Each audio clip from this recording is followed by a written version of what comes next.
Sophie and Tom, Chapter 5, A Trail of Crumb Cakes.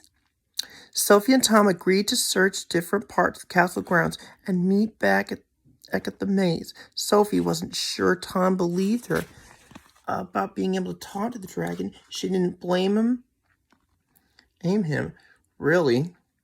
She could hardly believe it herself. It was tricky searching the garden with so many guards around. Sophie had to dodge behind statues and rose bushes so they wouldn't see her. She searched hard, but there was still no sign of Cloudy. Did you find him? She asked anxiously when she met Tom in the maze an hour later. Tom shook his head. I did see strange markings in the vegetable plot, though almost like a dog's prints, but with claw skirts too. I covered them with herb before in. Those must be Clyde's footprints, said Sophie excitedly. Did you see anything else? Some of the beads have been pulled out of the beads have been pulled out of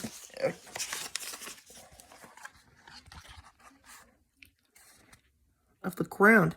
It looked like they'd been eaten. Sophie thought for a moment. Maybe Cloudy got hungry. Which way did his footprints go?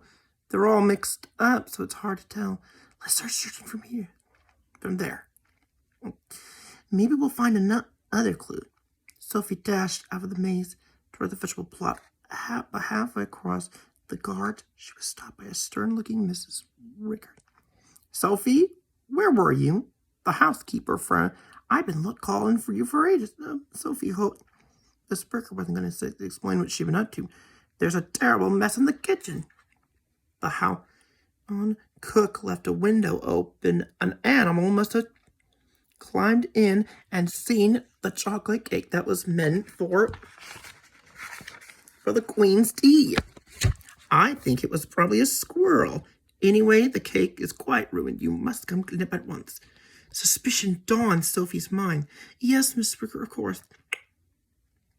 She cast a look at Tom before following the housekeeper into the kitchen. Mrs. Ricker went away muttering about a cook to bake something else. Sophie hurried to the kitchen table. All the chocolate icing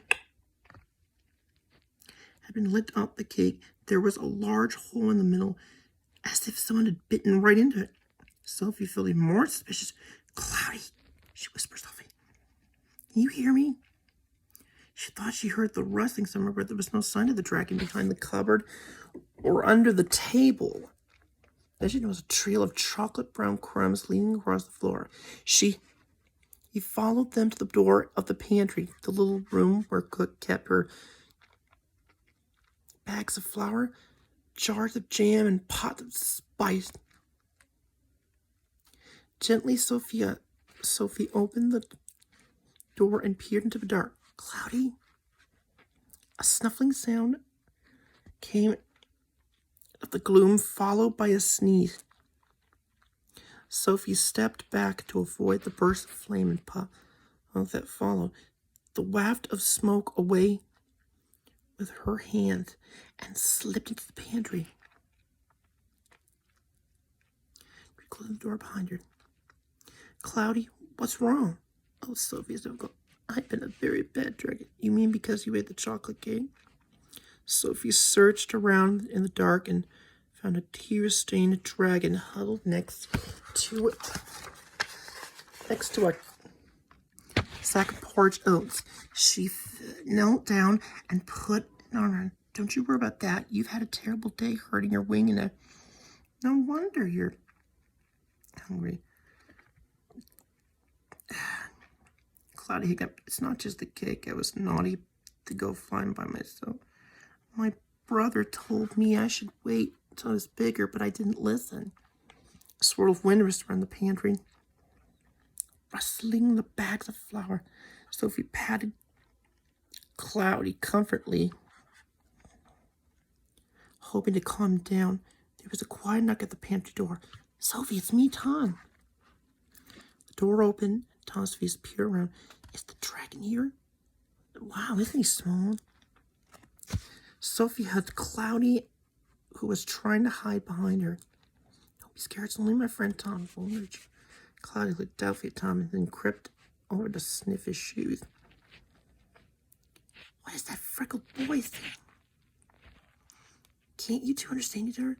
Sophie handed the stone with the purple crystal inside. Here, all the magic in the stone broke into two old pieces. Tom looked at it curiously. Hello, Cloudy. I'm Tom. You can understand what I'm saying? Cloudy wrinkled his little face and looked confused. It was clear that he didn't understand all Sophie felt. A fluttering sight of the magical stone only worked for her. That was even more amazing. Are you trying to trick me? Tom gave Sophie the stone back for her. No, I'm not. No, I'm not, honestly. Tom looked doubtful. Sophie turned to the little dragon. Look, there isn't much time. Mr. Rick could come back at any minute. Cloudy, I'm taking you somewhere safe until I thought of a plan to get you out of the castle. Wait here a second. Sophie dashed to the laundry room. She grabbed some of the sheets and clothes folded neatly, stuffed in higgledy piggledy into a large wicker laundry basket, then hurried back to the pantry. Tom went to check out the corridor. There was no one there. He called back, I'll clean up the cake crumbs. You go before someone sees you. Thanks, Tom. Sophie put down the basket and lifted up the clothes. Hop in, Cloudy. You'll be completely hidden in here. Cloudy climbed in and curled up. Sophie arranged the sheets and clothes over the top of him. Just try not to make any flames, she added nervously. Yes, Sophie. Cloud's voice was muffled by those sheets. Sophie checked that every bit of the dragon was covered. Then she felt it that the bastion must have her because she could carry it quite easily. So she left the kitchen and took the spiral staircase used by the servants. She met Mrs. Ricker at the top of the stairs. Her heart sank. Oh, Sophie, I need to speak. Mrs. Ricker glanced and then frowned at the laundry basket. Keep out of the garden for a while. The guards are searching for some dreadful beast that's in the grounds. They're saying it could be a dragon. Yes, Miss Ricker. Sophie tried to edge past. She could feel the dragon rent